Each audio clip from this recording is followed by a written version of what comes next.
Good evening and welcome back to Twin State Sports. I'm Nicole Menner.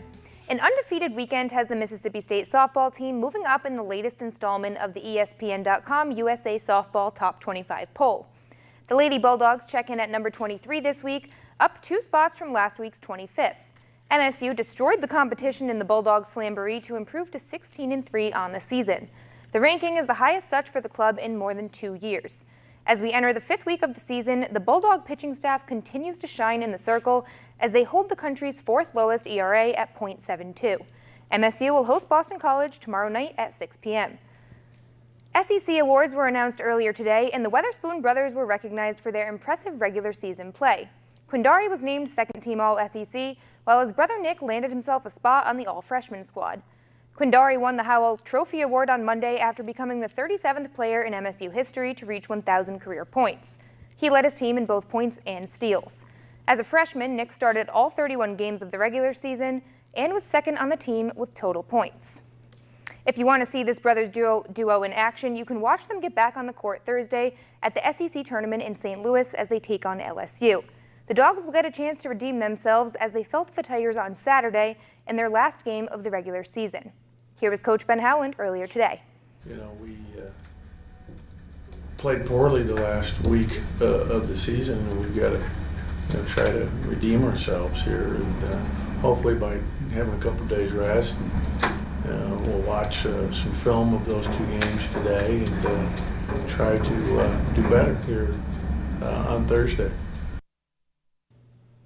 New Orleans Saints owner Tom Benson currently remains hospitalized for flu-like symptoms, the team announced on its Twitter page earlier today. Benson, 90 years old, is in the ICU in New Orleans and reportedly is showing signs of improvement since he was admitted back on February 21st.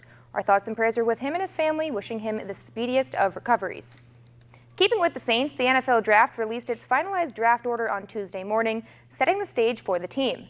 They'll have 8 picks in April's draft, including an extra 5th rounder, picked up when the Saints traded Stephon Anthony to Miami, and an extra 6th rounder picked up in the Adrian Peterson trade to Arizona. Last year, the Saints made 6 picks in the first 3 rounds, but this year, New Orleans will only have 2 in the first 3 rounds. We're less than a month away from baseball's opening day, and while the Atlanta Braves are looking to solidify their pitching rotation, Sean Newcomb made a pretty good case for himself today, competing for one of the final spots.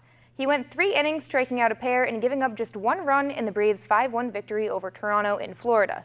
With the win, the Braves are now 6-6-1 this spring and will have an off day tomorrow before taking on the Astros on Thursday.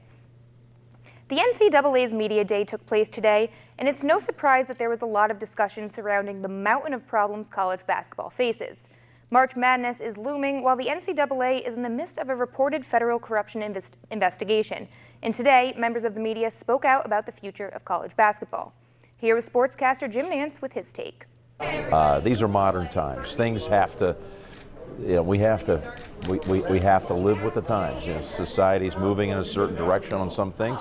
College athletics has a rule book that's outdated. So as bad as these dark clouds that are hovering over the sport as we embark on this great journey called the NCAA tournament, I really believe that, and I have faith that change is going to happen, and it's going to happen soon. And I'm not just saying that on a lark. It's going to happen. I know it's going to happen. Everybody's committed to it. And, the people that have done wrong in the past, if these pan out to be true, hopefully they'll be penalized. But moving forward, there's going to be a chance for people to understand that the college game and the players in the game, we need to approach it in a new fashion. What do you say, Mark? If you ain't cheating, you ain't trying. Hey, everybody's doing it. Just saying. Wrong attitude. That's the wrong attitude, but it's the way it is. If you ain't cheating, you ain't trying. Trust me.